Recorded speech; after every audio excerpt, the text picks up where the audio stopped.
मुख्यमंत्री अशोक गहलोत ने कहा है कि क्राइम राजस्थान ही नहीं पूरे देश में हो रहे हैं, लेकिन राजस्थान को बदनाम करने का षड्यंत्र चल रहा है। भारत के कुल झूठे मुकदमों में 37% राजस्थान के हैं। झूठी एफआईआर कितनी की जा रही है, इस तरह के आंकड़े दिए जा रहे हैं। महिलाओं के खिलाफ अपराध के 2019 में 45.88% मामले झूठे पाए गए। 2020 में महिलाओं के खिलाफ अपराध की 45.23% और 2021 में 47% एफआईआर झूठी पाई गई। गहलोत ने रविवार को सीएम निवास पर सरकार के 3 साल के मौके पर योजनाओं के लोकार्पण समारोह में यह बात कही। गहलोत ने कहा, राजस्थान में महिलाओं के खिलाफ अपराध की मॉनिटरिंग के लिए अलग से सेल बनाई गई है। थाने में हर फरियादी की एफआईआर लिखना अनिवार्य किया है। इस वजह से आंकड़े बढ़ रहे हैं। क्राइम राजस्थान ही नहीं पूरे देश में हो रहे हैं।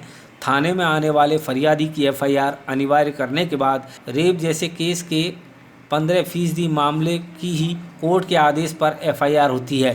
पहले यह आंकड़ा 33% का था।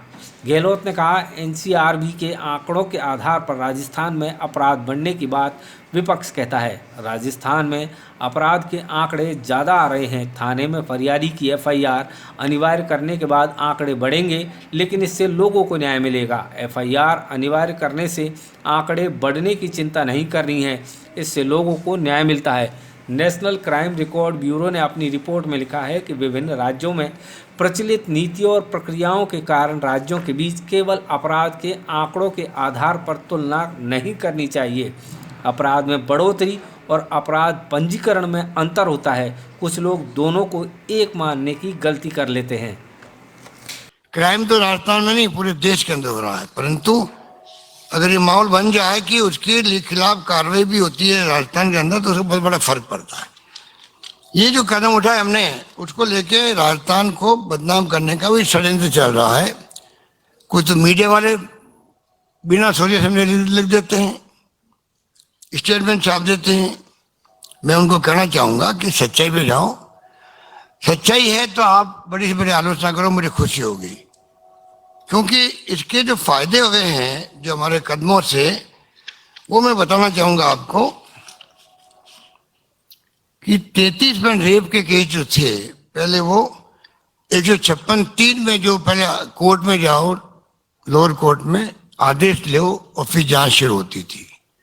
कंपल्सरी करने से 33% से अब खाली 15% पे आ गए हम लोग।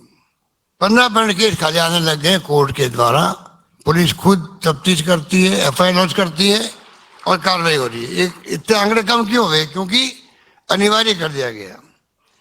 उसी ढंग से आप देखेंगे अनुसंधान जो है 274 दिन लगते थे पहले 2018 तक, और हमारे इन फैसलों के बाद में सिर्फ 73 दिन लग रहे हैं। 73 दिन लग रहे हैं। कहाँ 274 दिन और कहाँ 73 दिन में तफ्तीश पूरी हो रही है, कोई विश्वास नहीं कर सकता। जो एनसीआरबी की बात की जाती है, जो नेशनल क्राइम ब्यूरो है भारत सरकार का, कि उसमें राजस्थान के आंकड़े बहुत ज़्यादा आ रहे हैं। कुछ बिल्कुल ठीक है, आंकड़े ज़्यादा आएंगे। जिस दिन मैंने फैसला किया था कंपल्सरी एफआईआर का, उसी दिन मैं मीडिया को कहा था कि मुझे मालूम है कि इससे आंकड़े बढ़ेंगे। जब आप अनिवार्य करोगे बढ़ना स्वाभाविक है, परंतु उससे न्याय मिलेगा लोगों को। हमारी रुचि होनी चाहिए न्याय मिले, बजाय इसके कि आंकड़े बढ़े। कोई फर्क नहीं पड़ता है।